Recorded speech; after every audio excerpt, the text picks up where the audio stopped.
This is my story. This is my song. It's 1948. I'm 10 years old.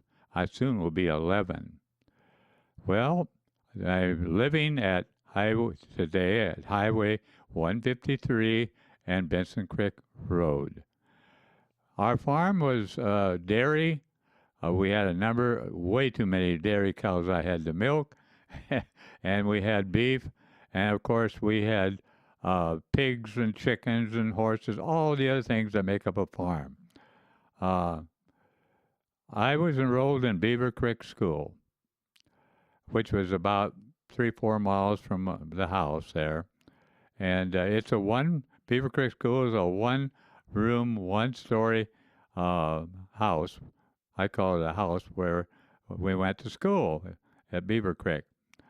Uh, all who left Beaver Creek to go to Twist Pie way back when became very successful business people. Of course, the war with Japan had left us with a lot of anxiety. I can remember as a kid, hit the lights, turn those lights off. We heard the sound of an airplane, all lights were to be off in that house. Yes, there was much anxiety.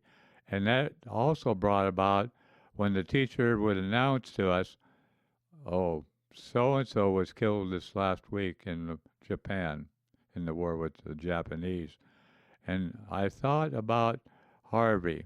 Harvey was a good friend. I knew Harvey.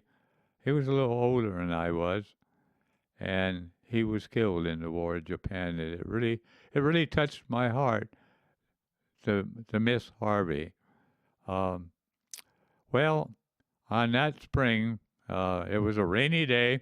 I was at school at Beaver Creek, and I was on my way home. And as I came by the little town of Silver, there used to be a sign there.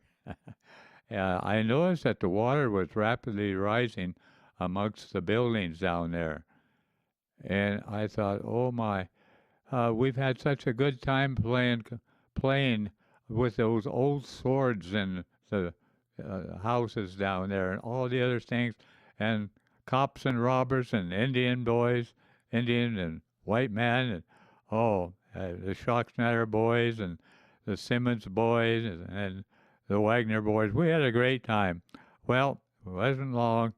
My thought was I was back at the home at the house, and Dad said, "Well, son, you better get to bed early 'cause it may be a long night."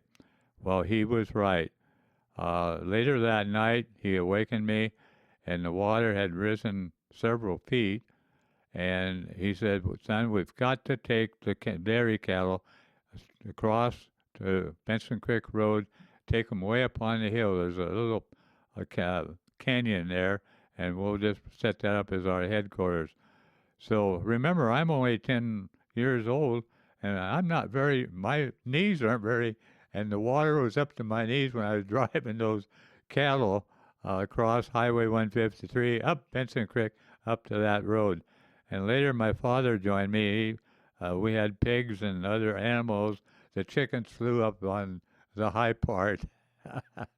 And, well, it was a disaster. Uh, it looked like a lake from above, a big lake, because that was all underwater. Uh, well, what happened was houses, many things were floating down the river. Bridges were washed out. It was a mess, and they were all gone. And we suffered for many weeks while after that to build new bridges to get across. Even to get food, they had to airdrop it in. We were isolated. But remember, in those days, we had our own dairy. People had their own potatoes. We had potato farms. We had apple farms. We weren't that bad off. And we were short gasoline and rubber products and that. And they built the bridges back, and that's where we start the next part of the story. Later that year, Dad uh, was working on the tractor.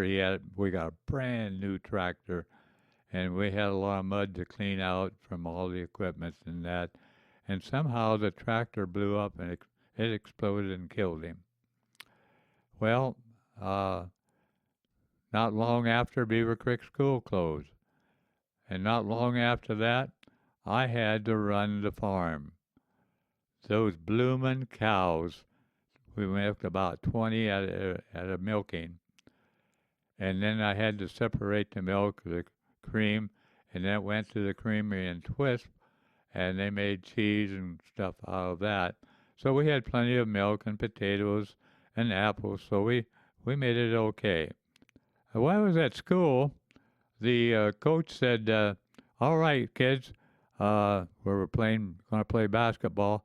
I need to know your sizes, and I need to know what number you're going to wear, and because we got to give out uniforms."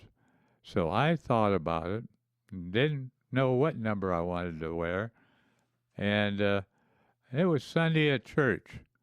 I'm sitting on the left-hand side of the church, and the pastor says, "We're going to sing page 8." And so we sang page 8, and I thought, wow, I have no home, I have no father, I have no money. You know what? I need some help. And so I called upon the Lord that I asked him if he would be my heavenly father and my earthly father, because it was very lonesome without Dad and the responsibility that I had to assume at that time. The Lord worked mysteriously as I got older. Well, remember, it wasn't long thereafter we were playing Chelan for basketball, and wow, it was a rough game. Some of those players went on to play football for the University of Washington, and that was a game that I really got worked over. I scored 36 points wearing that number that night. It's a record for Twist that still exists today. In fact, I was over at OMAC, got my little pamphlet, and I'm walking down the stairs, and I'm looking, is my name still in the record book? And somebody all out, "Don't worry, Dave, your name is still in the record book." um, then I went on to join the Air Force in 1957, and I did very well in athletics. I made the base team. I got to play all over uh, Arkansas, Kansas, Texas, Oklahoma, Louisiana. That was the 2nd Air Force, and there was a lot of good players there. And I made the team. I got to play on the first 5 as a forward, and we had fun. We would fly here and there, and we did it was a commitment. There were times I was playing 2 and 3 times a night, or nights, and it was very good. And then I got awarded the athletic award for that set for 2nd Air Force, pictures in the Air Force papers and all that. I also played volleyball, basketball, did well in tennis. I did everything but football because I ended up with a broken wrist in football.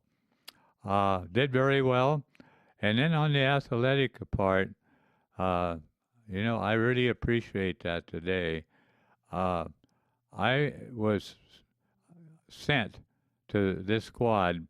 They were had the nicest facilities in the whole base, and they were a troublesome squad.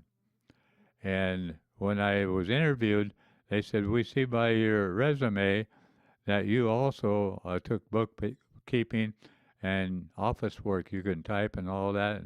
And I said, "Yeah. Well, we want to see if you can do it or not." So they had me type, and I think I got 37 words a minute, of which I needed a little more than that. And they said, "No, we're happy with that," because I hadn't typed for uh, 4 years. And so anyway, I went to college they sent me to college, and I had my own office. And oh, I enjoyed college because the girls, there were a number of girls. I was the only boy, and I could get 78 correct words a minute without any problem. And the poor girls, they were only getting 70, 80 words, but they weren't correct, and they had to correct them. And the teacher always picked on them and just glorified me, which was a lot of fun. Well, what happened is in our office we had a captain, Captain R.A. Moore. We had sergeants. Uh, Richardson was another one. Uh, we did all the paperwork, all the handling of everything. Naturally, they always picked on me because I could get things done real fast. So I became uh, involved in so many things. I set up the KP list, CQ, uh, all the lists. And I also did all the court martials. And I did not enjoy the court martials. But that was my job because I could get it done faster than anybody else. And so we had a problem. We had a drinking problem. And to this day, I feel so sorry. My commander in our squad, Captain R.A. Moore, went down to Texas, Wichita Falls, Texas, and committed suicide. Wonderful family, wonderful wife, and that really hurt. And prior to him going down there, he said, Dave, you're going to have to sign my name. Whatever you put down, whatever you do is fine with me. I can still do it today, R.A. Moore, in his signature. And they were reluctant, the police, when they came in from downtown, releasing it to just some young kid, you know. And I thought, well, I'm going to have to do something better than that. And so I said, hey, Damani, I see in the record that you're a judo expert. And he said, oh, yes. He said, I enjoyed doing that type of training. And I said, well, I have a job for you. I said, when the police come in and bring the airmen in for drinking or drunken or disorderly, what it might be, they turn them over to me, and I have trouble with them. And I said, is there any way you can just give them a little tap around the neck there and make them go to sleep? And he smiled and says, oh, yes, I can do that. And so I put a buzzer in his room, and when I had trouble with the police releasing the airmen to me, I'd say, I need you in room such and such. And I'd say to the individual, I'd say, now look me straight in the eye. When it comes 8 o'clock in the morning, I want you in my office. You know I can court-martial you, and you're going to lose everything. You could get kicked out of the service as well.